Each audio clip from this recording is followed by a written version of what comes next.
Hello साथीहरू, सन्चै हुनुहुन्छ? आज चाहिँ म तपाईँलाई मेरो गाउँदेखि लगभग 5 मिनटको फरकमा छ। 5 मिनट लाग्छ यो बेतिनी सिमसार पुग्नको लागि। अनि यहाँ चाहिँ गर्मी मौसममा पौडी खेल्नका लागि हामी आउने गर्थ्यौँ पहिला सानो हुँदाखेरि। अनि अहिले चाहिँ एकदमै हरियाली भइरहेको छ क्या। अनि यस ठाउँमा चाहिँ अहिले यहाँको बेतिनीको हरूले चाहिँ यहीँबाट सिँचाइको लागि पानी लाने हो क्या। त्यही भएर चाहिँ अहिले खनेर वरिपरि बाँध बाँधेर अनि यो चाहिँ एकदम गहिरो बनाएको छ अहिले। अनि यहाँ बिचमा चाहिँ मन्दिर छ। अनि यहाँ चाहिँ खै कुन समयमा पूजाहरू पनि गर्ने गरिन्छ। अनि पहिला त अब हामी सानो सानो हुँदाखेरि त्यसरी बाँध बाँधेको थिएन नि त। अनि यो बाँध फुटिरहेको थियो। हामी चाहिँ अब बेतिनी बाँध भन्छौँ। अनि सिमसार क्षेत्र नै हो यो पनि। अनि एकदम बेसी यहाँ चाहिँ बाह्रैमास पानी भइरहेको हुन्छ। अनि देख्न सक्नुहुनेछ वरिपरि सकुवाको रुखहरू। अनि त्यस पछाडि यस ठाउँमा चाहिँ अहिले चाहिँ अब मान्छेहरू त्यति आउँदैन। तर अब गर्मी लागिसके पछाडि चाहिँ पौडी खेल्नका लागि चाहिँ धेरै ठाउँबाट आउनुहुन्छ क्या यस ठाउँमा चाहिँ। अनि यहाँ बिचमा मन्दिर देख्दै हुनुहुन्छ। यो मन्दिरमा चाहिँ अनि पूजा गर्नका लागि आउनुहुन्छ यहाँको स्थानीयवासीहरू। अनि यहाँ यो जुन जलकुम्बीहरू छ नि, पछि जलकुम्बीहरू हुँदैन क्या। अब किनभने सुँगुरको चारोहरू बनाउनको लागि जलकुम्बीहरूको चाहिँ प्रयोग गर्छौँ हाम्रो गाउँघरतिर। यसको चारो खुवाउने गरेको छौँ।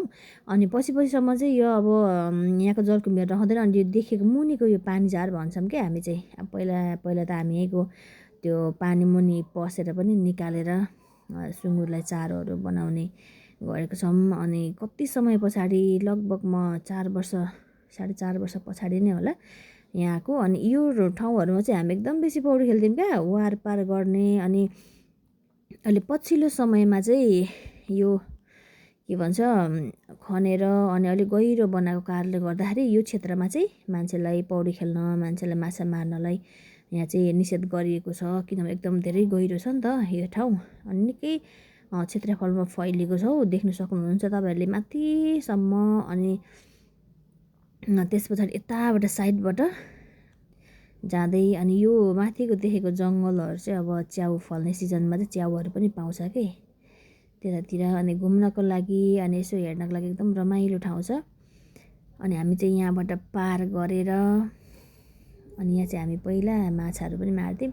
अनि यहाँबाट हामी चाहिँ यो बाँधबाट हामी पल्लोपट्टि साइडमा जाँदैछौँ कि, किनभने त्यतातिर चाहिँ हामी पहिला सिमे सागहरू अनि माछाहरू मार्थ्यौँ चारोको भारी पुर्याएर अनि दाउराको भारीहरू पुर्याएर। यहाँ चाहिँ बाह्रैमास पानी भइरहेको हुन्छ नि त, जरुवा पानी। अनि त्यही भएर पानी कहिले पनि टुट्दैन क्या यहाँ चाहिँ फेरि।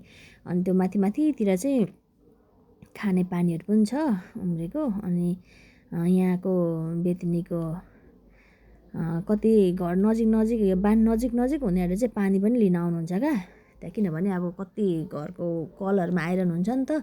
अनि यहाँबाट पानीहरू पनि लानुहुन्छ। अनि यहाँबाट चाहिँ म जाँदैछु। कति धेरै अनि ठुलो छ क्या। अनि यहाँ यतातिर चाहिँ सिमे सागहरू पाउँछ क्या। यहाँ अहिले मैले देखाइरहेकोतिर सानो छ अहिले सिमे साग। अनि त्यहाँदेखि माथि चाहिँ एउटा बनसुपारीको नि रुख थियो। अहिले त्यो रुख चाहिँ छैन रहेछ। अनि एकदमै उता माथि डाँडातिर चाहिँ च्याउहरू पुरै प्रशस्त पाउँछ क्या यतातिर फेरि। अहिले त सिजन छैन नि त। अनि सिजनमा चाहिँ च्याउहरू अनि यो सकुवाको जरा छेउछाउमा चाहिँ यो डल्ले च्याउहरू पनि पाउँछ क्या। यहाँ मैले देखाइरहेको छु नि त यतातिर। अनि एकदम मजाले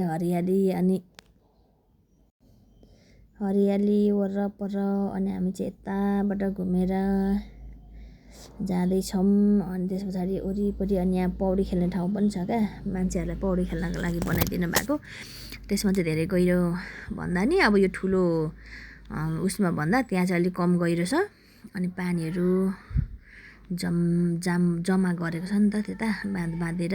अनि गर्मीको सिजनमा चाहिँ त्यहीँ मात्रै हो क्या पौडी खेल्नका लागि भनेर छुट्याएको। अनि यतातिर चाहिँ फेरि के भन्छ त्यो जरुवा पानी पलाएको हुन्छ नि त। अनि त्यतातिर चाहिँ सिमे सागहरू अनि त्यो झिङ्गे माछाहरू अनि गङ्गटाहरू चाहिँ बाह्रैमास भइरहेको हुन्छ। सागहरू त अब जति टिप्यो त्यति नै पलाइ नै रहेको हुन्छ।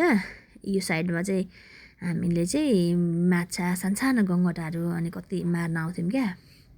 अनि यहाँ देखाइरहेको थिएँ मैले। अनि यहाँ पानी चाहिँ फेरि पलाइरहेको हुन्छ। अनि अब चाहिँ हामी पौडी खेल्नको लागि बनाएको ठाउँ हो कि यो। ठुलोमा चाहिँ पौडी खेल्न दिनुहुन्न नि त, किनभने अब मान्छे पनि कति मर्नु भएको छ त्यहाँ डुबेर। त्यही भएर त्यहाँ चाहिँ जाने निषेध गरिएको छ। अब कतिजना पौडी खेल्न जान्नेहरू त जानुहुन्छ, तर पनि अब त्यो पानी झारले गर्दा चाहिँ पौड्न गाह्रो हुन्छ क्या। निकै धेरै छ नि त यसको क्षेत्रफल चाहिँ फेरि। अनि हेर्न घुम्नलाई चाहिँ एकदम रमाइलो लाग्ने।